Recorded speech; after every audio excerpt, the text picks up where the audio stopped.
Le Seigneur soit avec vous. Évangile de Jésus-Christ selon saint Luc.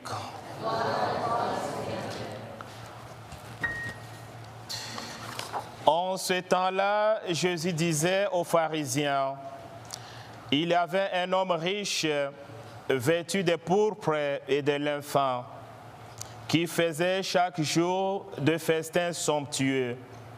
Devant son portail gisait un pauvre nommé Lazare, qui était couvert d'ulcères. Il aurait bien voulu se rassasier de ce qui tombait de la table du riche, mais les chiens, eux, venaient lécher ses ulcères. Or, le pauvre mourut. Et les anges l'emportèrent auprès d'Abraham. Le riche mourut aussi, et on l'enterra. Au séjour des morts, il était en proie des tortures. Levant les yeux, il vit Abraham de loin et Lazare tout près de lui.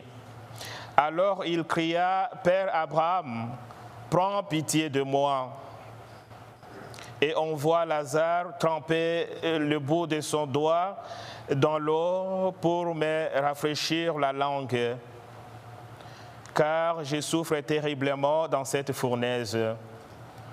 Mon enfant, répondit Abraham, rappelle-toi, tu as reçu le bonheur pendant ta vie et Lazare le malheur pendant la sienne. Maintenant, lui, il trouve ici la consolation et toi la souffrance. Et en plus de tout cela, un grand abîme a été établi entre vous et nous pour que ceux qui voudraient passer vers vous ne le puissent pas et que de là-bas non plus on ne traverse pas vers nous. Le riche répliqua, eh bien Père, je t'ai pris d'envoyer Lazare dans la maison de mon père. En effet, j'ai 5 frères. Qu'il leur porte son témoignage, de peur qu'eux aussi ne viennent dans ces lieux de torture. Abraham lui dit, ils ont Moïse et les prophètes qui les écoutent. Non, Père Abraham, dit-il, mais si quelqu'un de chez les morts vient les trouver, ils se convertiront. Abraham répondit, s'ils n'écoutent pas Moïse ni les prophètes, quelqu'un pourra bien ressusciter d'entre les morts, ils ne seront pas convaincus. Acclamons la parole de Dieu.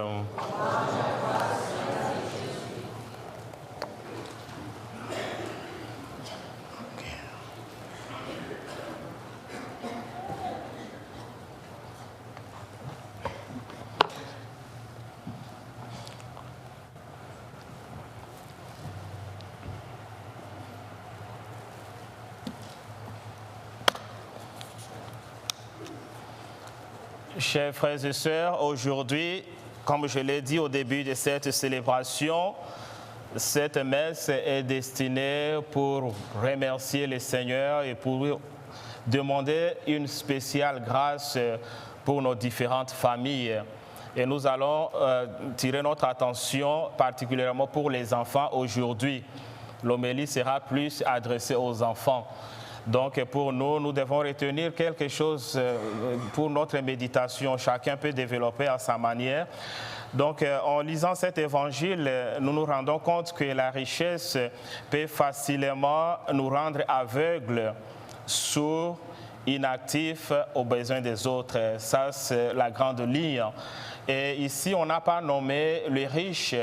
On a parlé de Lazare qui est nommé, mais les riches, on dit un riche. Et généralement, quand le texte biblique parle de choses comme ça, c'est-à-dire n'importe qui peut mettre son nom. Hein. On a dit un riche, je peux mettre mon nom Christophe, Madeleine, Hélène, Jean. Oui, tu peux remplacer les riches par ton propre nom pour voir ce que ça peut donner. Et ça, ici, on ne dit pas les riches étaient mauvais. Non, non. on n'a pas dit ça. Et on ne dit pas que le pauvre était très bon. Non, non, on n'a pas dit ça. Il n'a aucune valeur morale évaluée dans ces contextes. Mais ce qui est intéressant, c'est que le riche a commis ce que nous appelons les péchés par omission. C'est ça son problème. Les biens qu'il devrait faire, il n'a pas fait pendant qu'il était en vie. Et c'est ce que la première lecture nous rappelle. Des fois, on est aveuglé par certaines choses, à tel point qu'on ne tire pas attention aux peuples qui sont autour de nous. C'est ce que l'Évangile vient nous rappeler.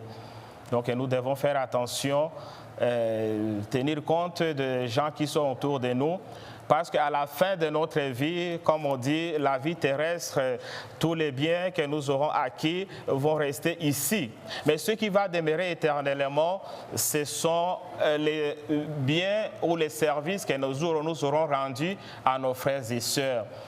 Nous allons méditer cet évangile personnellement pour voir qui sont des Lazare auprès de nous, autour de notre maison. Ça peut être des familles en difficulté, ça peut être des enfants qui sont désorientés, ça peut être de familles de monoparentales. Il y a seulement un monsieur qui supporte les enfants ou bien une dame qui supporte ses enfants.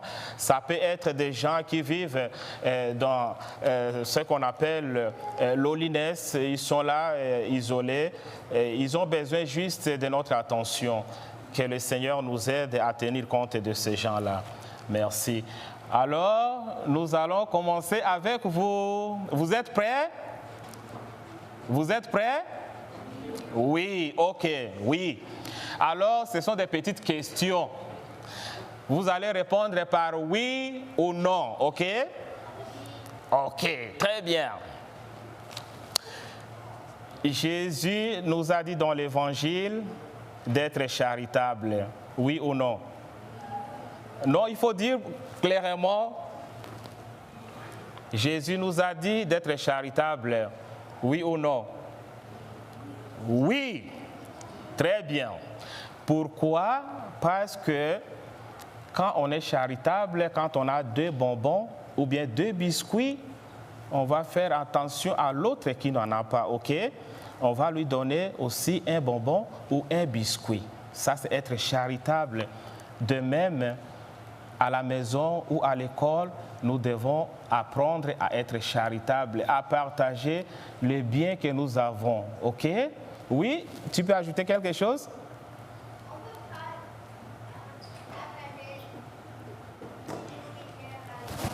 Oui, très bien. C'est ça, ça devient intéressant, oui. Oui, à l'école, oui. Très bien. Encore qui? On parle de la charité, simplement la charité. Qui a une autre idée? Il a bien répondu. Félicitations. 5 sur 5. Quand un ami te demande quelque chose, tu dois lui donner. Oui, quand un ami te demande quelque chose, tu dois lui donner. C'est ça, le thème de la charité. Apprendre à partager. Oui. Félicitations. Oui. Tu peux dire quelque chose? Très bien, ça viendra, oui. Encore qui? La charité. Tu peux parler de la charité un peu? Les enfants font de bonnes réflexions. Quand un ami a besoin de quelque chose, tu peux lui donner, oui. Alors, je vais aussi écouter de votre part. Oui. Quels sont les aspects de la charité que vous pouvez partager avec les autres?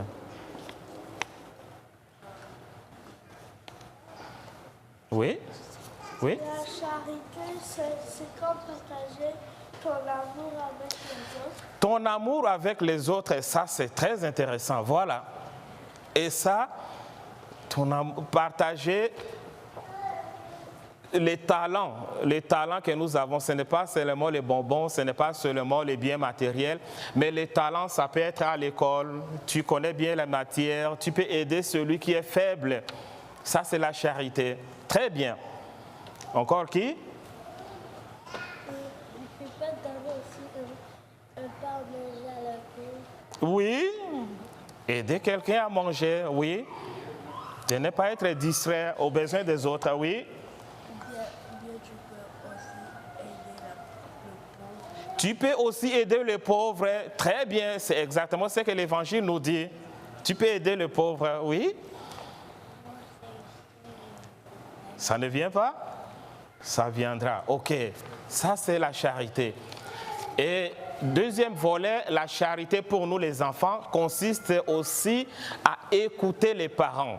Oui ou non? Jésus nous a dit d'écouter nos parents. Oui ou non? Oui. Oui. Très bien, d'écouter nos parents à la maison. Écouter nos parents parce que nos parents nous aident beaucoup. Ils nous envoient à l'école, ils nous achètent des biens, ils nous aident à bien manger, à bien dormir. Nous devons les écouter. Ça, ce sont les actes de la charité qui nous concernent. À ne pas les désobéir, leur désobéir.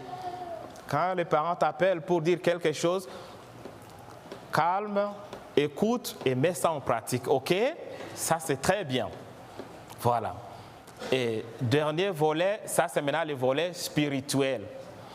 Puisque vous allez accomplir des actes de charité, écoutez les parents, écoutez les professeurs ou les maîtres ou les enseignants à l'école, à la fin de la vie, ça c'est la vie de l'au-delà. Quand Abraham sera là, qu'est-ce qui va vous arriver? Vous viendrez avec Abraham à côté de Jésus. Jésus sera au centre. Abraham, les parents seront là, les grands-parents seront là et le Père Christophe sera là aussi. Nous allons célébrer une grande fête. Et là, on va boire le vin, vous allez prendre du jus et tout le monde sera content. Vous avez compris? Voilà, ça c'est la leçon d'aujourd'hui pour vous. OK? Merci beaucoup. Et on va fermer les yeux, on va prier maintenant, OK? Pour que l'Esprit Saint vous assiste. Tout le monde comme ça, tout le monde comme ça. OK. Et on ferme les yeux.